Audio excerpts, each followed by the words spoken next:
What's happening, everybody? Figured to show a little mill on the base. Got it set up here.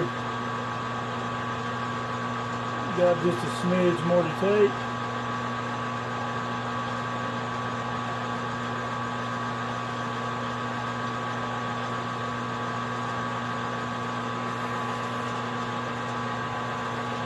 And hopefully,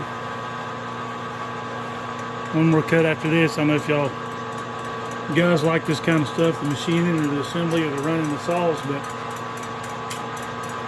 if you'll throw a comment down there what y'all like, I'll try to bring some more stuff to you for something you want to see or something you want to see demonstrated.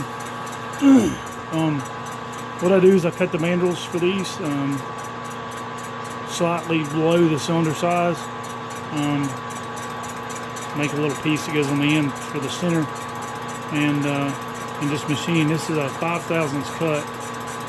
I do these a heavy cut the first cut, and then I'll slowly taper off into lighter cuts each additional time. So yeah, that's a little bit of the cutting action, and I'll bring you back for a finished result here in a minute. I mean, it's like watching paint dry while it's cutting. Anyway, be right back.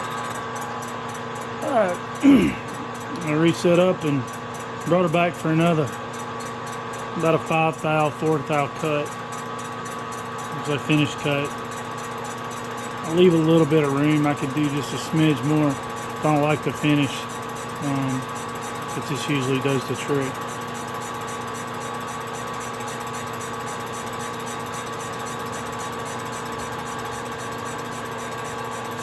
Adjust you a little bit there. You can get a good view or not.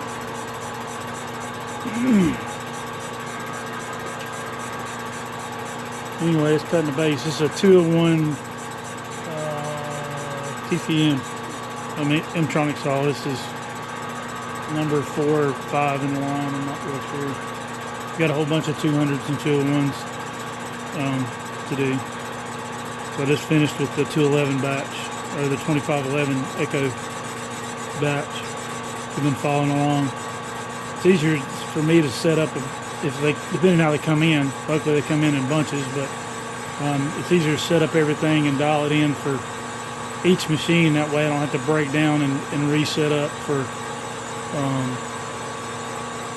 each one. Just makes it set up and break down a little easier if you can run a bunch at one time.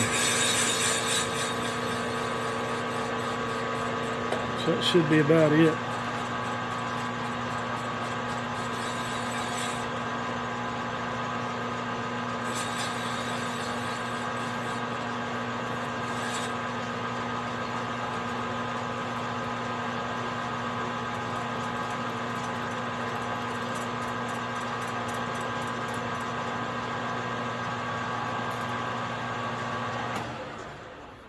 Look at the finish, see what we look like, see what we think. Looks pretty good. I think I'm gonna do like a 1 thou. Basically like a spring cut, some people call it. It's just a minimal finish. I try to do in increments of 5. It seems to cut the best. And the mandrels,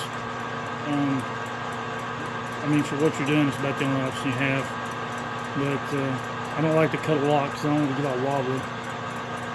So just take your time, cut them slow. It's better to make multiple small cuts and then try to cut one big one and hang up a cutter and gouge your cylinder, and then you're in a mess. So anyway, I'll bring you back when we, this is more turning, you're not missing anything. DRO, I think I've cut about 20 off of this one. But each one's different. Last time I got a stock squish with a gasket at like 25.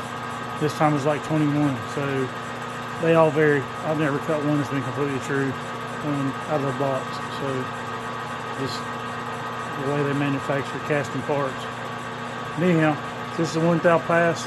I'll bring you back with the finish. All right, I pulled it off. This is the finished product. Pretty good finish. I'm happy with that. Everything's true.